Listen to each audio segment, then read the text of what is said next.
worked closely on this as we have on a number of things. I mean, our bill is tough on criminals. It's drafted so they won't sweep in private seller and buyer of firearm.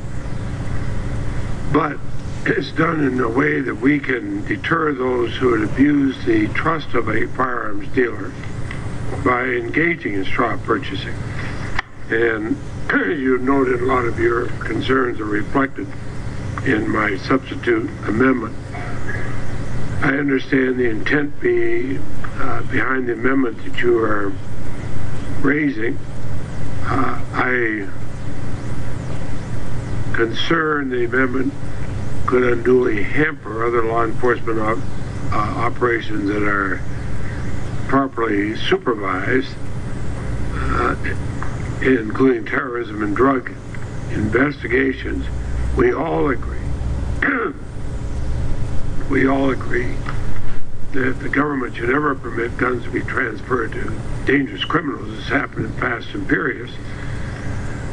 But sometimes to combat straw purchasing, the government has to be given latitude to act on a tip by an FFL and arrest a straw purchaser upon or immediately after a sale. But having said that, I will, Senator from Iowa is sitting and hope we continue to work together prior to the time the bill comes to the floor. So there's no objection. I'm prepared to accept your amendment. Okay, let me just read. Did you offer the amendment? So yeah, I offered the amendment, and since you said what you just said, I'm going to put my statement in the record. But let me say that I'm willing to consider reasonable changes to my amendment, provided the changes don't harm the goals of holding the Department of Justice accountable for gun operations where weapons could walk. Fast and Furious was a debacle that will haunt the Department of Justice for decades. These operations need oversight and accountability, and from that point on, oversight and accountability, I think that's an area where I have to draw the line. If you'll take that into consideration as we talk after the bill gets to the floor. Without objection, the bill is amended by the amendment of the Senator from Iowa. Are there other amendments? Mr. Chairman. Senator Cornyn. Mr. Chairman, I believe that the Stop Illegal Trafficking in Firearms Act of 2013, which would create several new criminal penalties and amend statutory authorities to target weapons trafficking. Excuse me, if the Senator would hold just a second. Senator Hatch has a statement he wants to include in the record, and without objection, it will be.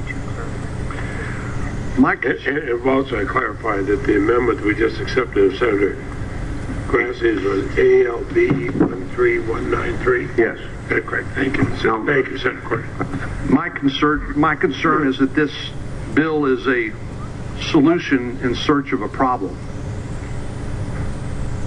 Straw purchasing for purpose of directing guns to people who cannot legally attain them is already a crime. And so we double down and say, this time we really mean it, when in fact the real problem, I think, in many instances, is the lack of prosecution of existing crimes by the Department of Justice. And as I've said earlier, and I'll say again, I have a hard time explaining to my constituents back home how passing more laws that will go unenforced make them any safer. So while I understand the desire to act, to seem like we're doing something, I worry about the disconnect between the action and any solution to the problems that we all are concerned about. So, and I also worry, Mr. Chairman, that this legislation, which has been shared with my staff, I understand about the last 36 hours, that we haven't had an adequate opportunity to try to vet it and to understand what its ramifications might be. And my hope would be that there would be some additional time offered that we could try to work with your staff and work on a bipartisan basis to address the concerns we have. For example, clarification, you're talking about the amendment that was introduced and circulated on Monday. Today is Thursday. My staff advises it was circulated yesterday. It was introduced on Monday. My staff tells me that we got it yesterday. Well, the point is, let me just give you an example. For instance, the bill would make it a crime punishable by up to 20 years in prison for a person to attempt or plan to buy a firearm as a gift or raffle item if the person negligently fails to know that the recipient is prohibited from purchasing a firearm. In other words, this bill would make it a serious felony for an American Legion employee to negligently transfer a raffled firearm to a veteran who, unknown to the transferor, suffers from PTSD.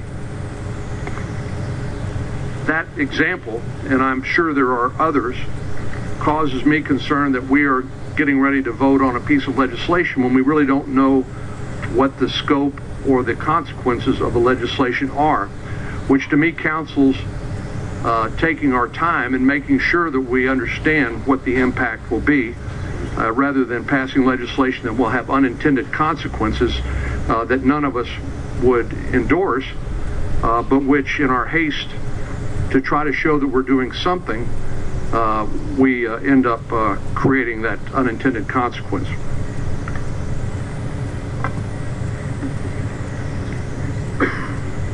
So you're talking about your amendment ATN 13249, is that correct?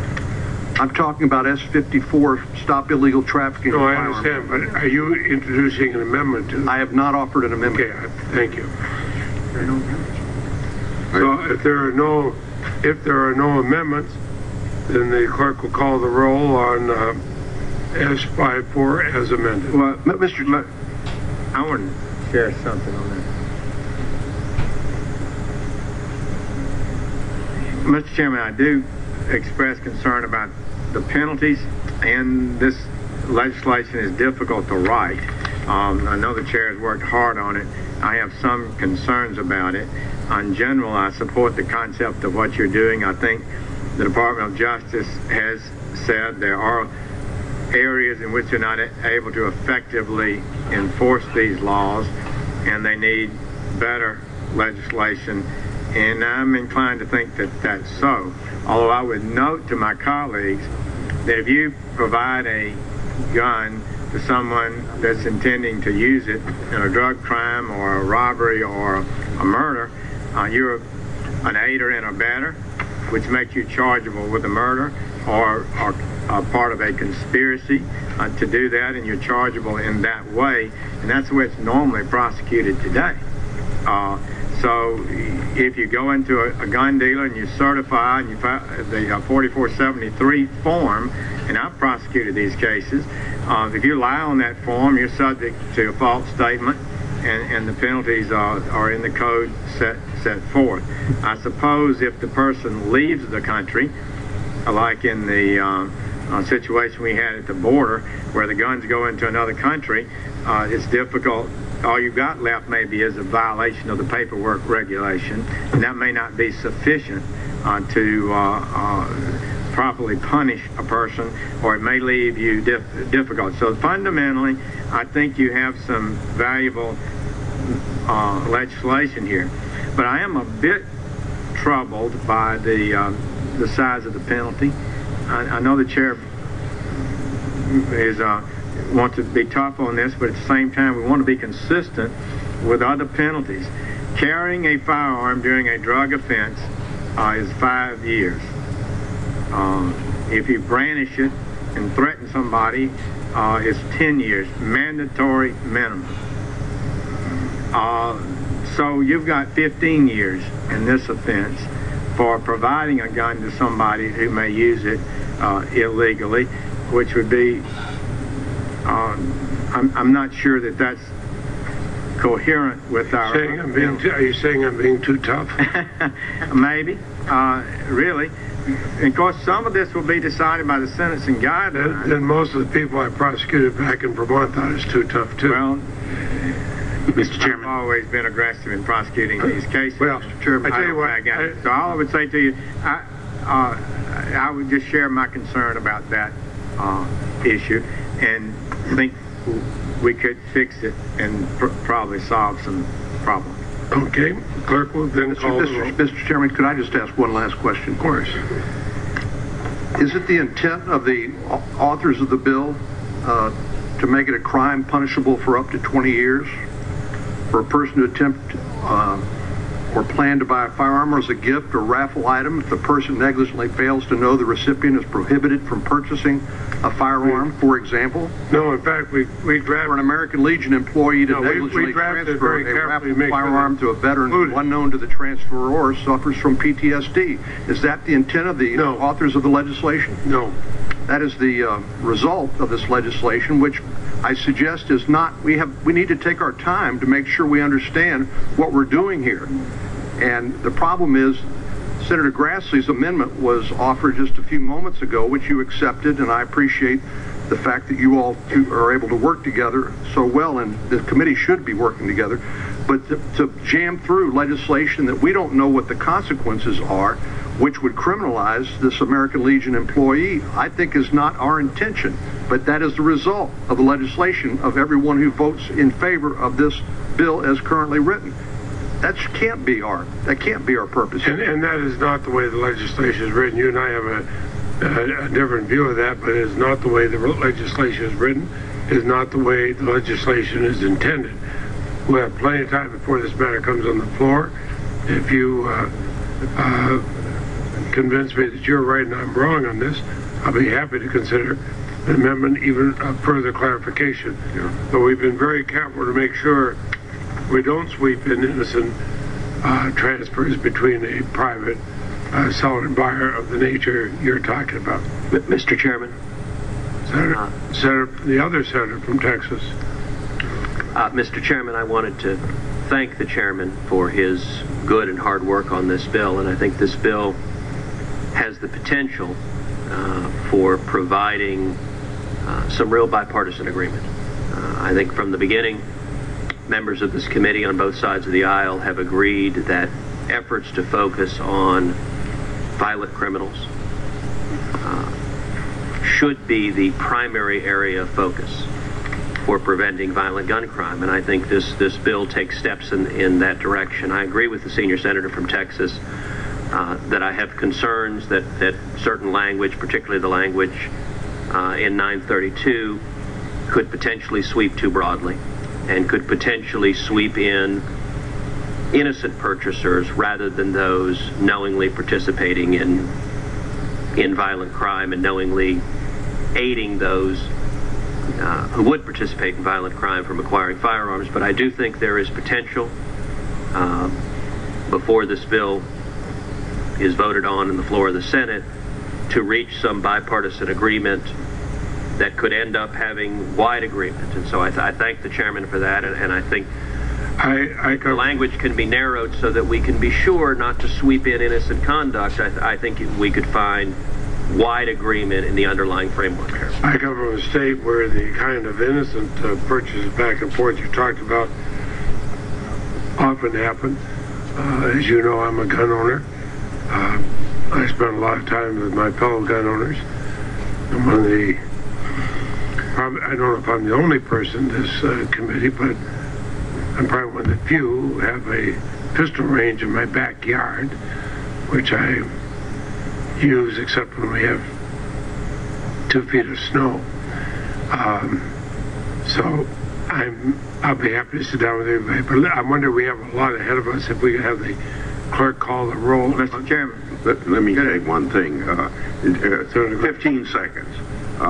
You know, what the senators, 2 senators from Texas have brought up are concerns that I've had, and that's what I've been trying to work for. Obviously, I haven't satisfied these 2 senators, but I just want you to know those were the things that we've been trying to solve here, and hopefully we have solved them. And but I'll have to try to convince you of that. But I'll still work to help you get changes made if you think they ought to be made. Mr. Chairman.